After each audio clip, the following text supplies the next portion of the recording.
नमस्कार व्यूअर्स, मैं हूं अमीश देवगन। सीएनबीसी आवाज के टक्कर के आज के ब्रॉडकास्ट में आपका स्वागत है। तो सीएनबीसी आवाज के आज के ब्रॉडकास्ट में सीधे तौर पर हम बात करेंगे, क्या वाकई ईरान को लेकर गलत फहमियां फैलाई जा रही हैं या कुछ खेल हो रहा है।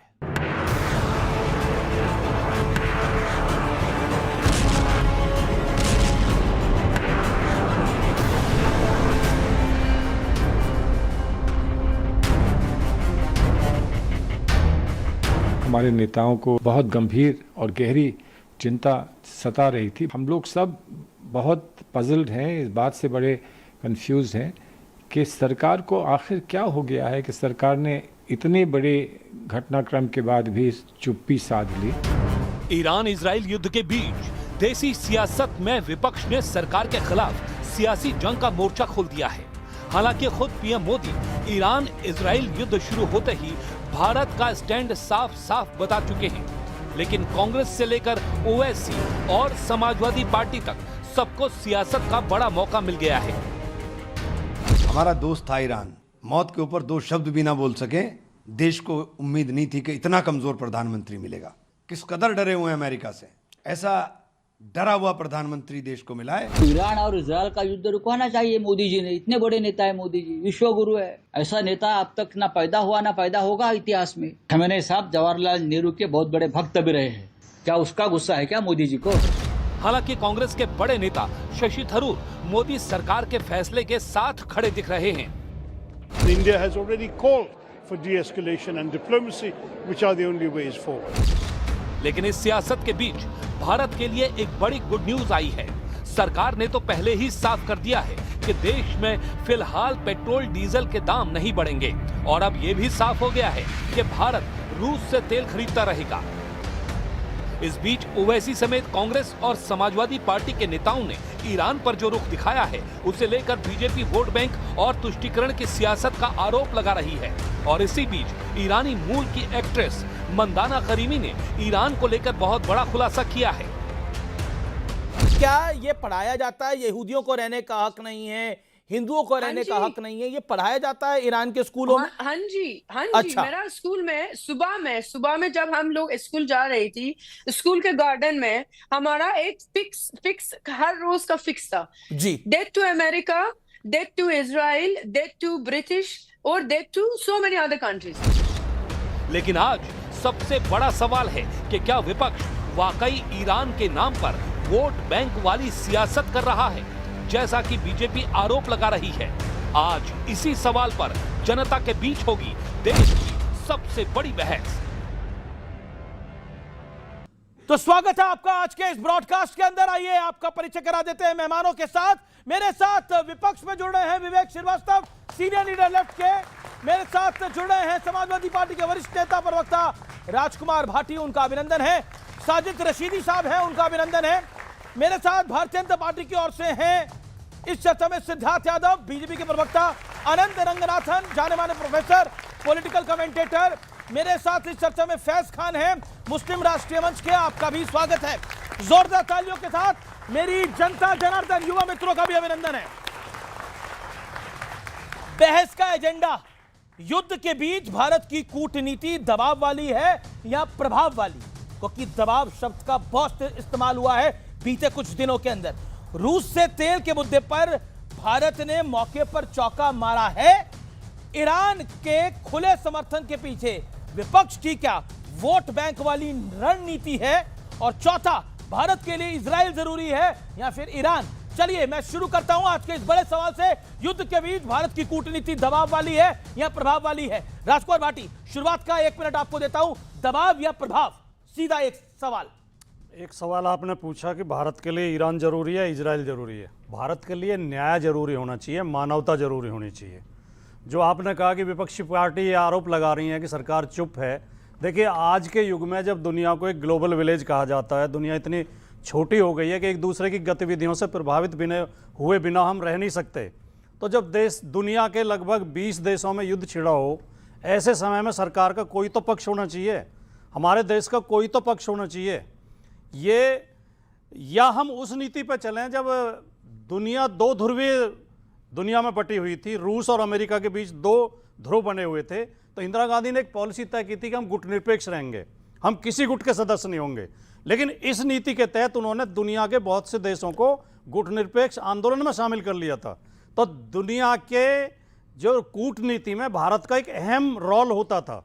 जी। आज हम असहाय खड़े हुए हैं, आज हम किसी को दिखाई नहीं दे रहे, हम भी कुछ हैं, हम भी कोई जिंदा मुल्क हैं।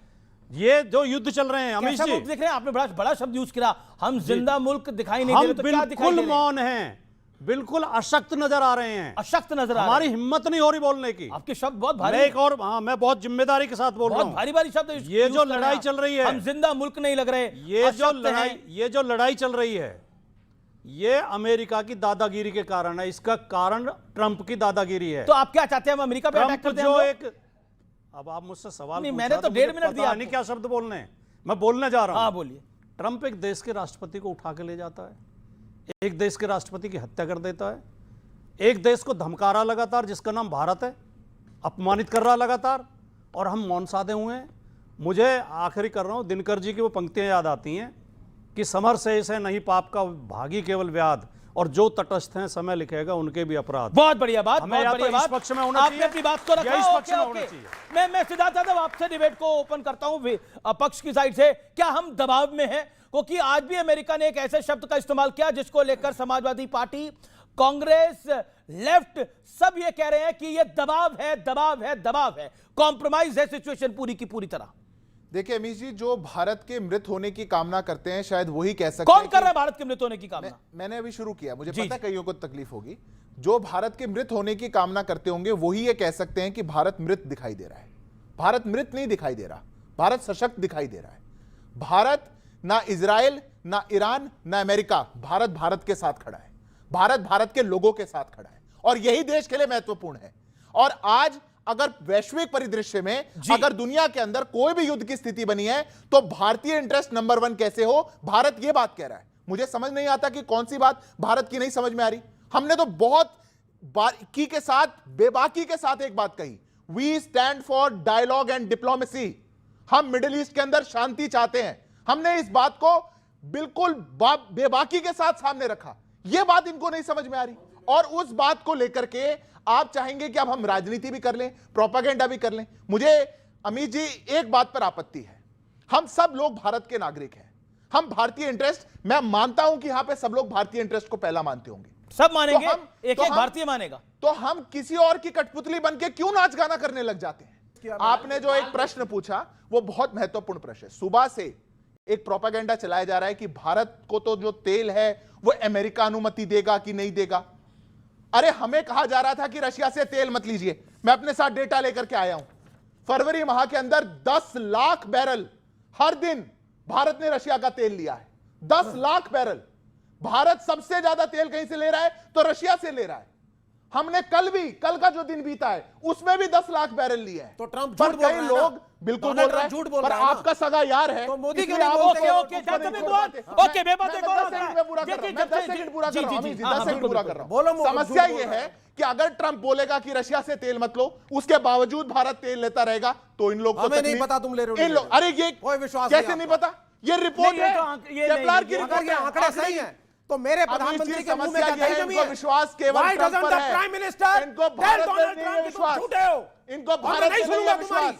हमारे ये देश चाटुकारिता, पर नहीं है एक विश्वास। मिनट। मतलब एक ये सेकंड, डिप्लोमेसी चाटुकारिता- के अंदर एक दूसरे की गुद्दी पकड़ ले। ना ना ना, ये क्या होता है? डिप्लोमेसी का मतलब ये होता है एक दूसरे की गिरफ्तार कैसे? करना है। कैसे? डिप्लोमेसी नहीं, ये चाटुकारिता है। कैसे? अच्छा, ये दंडवत प्रणाम है। अरे एक सेकंड, कैसे? सिद्धार्थ कैसे? यादव, प्राइम कैसे? मिनिस्टर, हाँ, चाटुकारिता, दंडवत प्रणाम है। एक सेकंड। चाटुकारिता में डोनाल्ड ट्रंप आकर के कहता है मैंने सीज फायर कराया, दोनों को बिठाया, बोला सीज फायर करो, मेरा प्राइम मिनिस्टर चुप।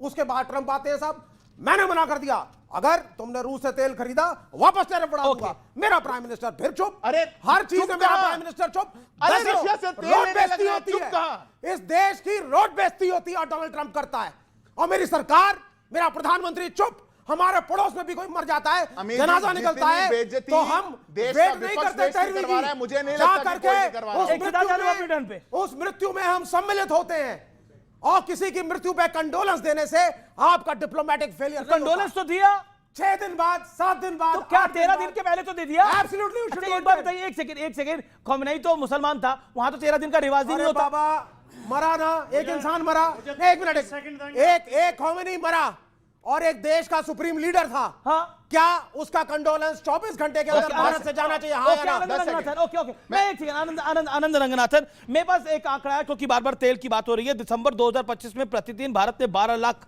बैरल से अधिक तेल रूस से लिया है। दिसंबर 2025, जनवरी 2026 प्रतिदिन 11 लाख बैरल से अधिक लिया है। फरवरी 2026 जब ट्रेड डील हो चुकी थी 10 लाख बैरल से अधिक तेल लिया है। ये आंकड़े बता रहे हैं और ये आंकड़े मेरे होममेड नहीं है, मैंने घर पे बैठ के नहीं बनाए हैं। ये आंकड़े जो हैं ये बकायदा सरकारी आंकड़े हैं और ये आंकड़े हैं जो इंडियन ऑयल डिपार्टमेंट इशू करता है, वो आंकड़े हैं और बहुत महत्वपूर्ण आंकड़े हैं। इसका मतलब भारत किसी दबाव या प्रभाव में नहीं था। ओके रंग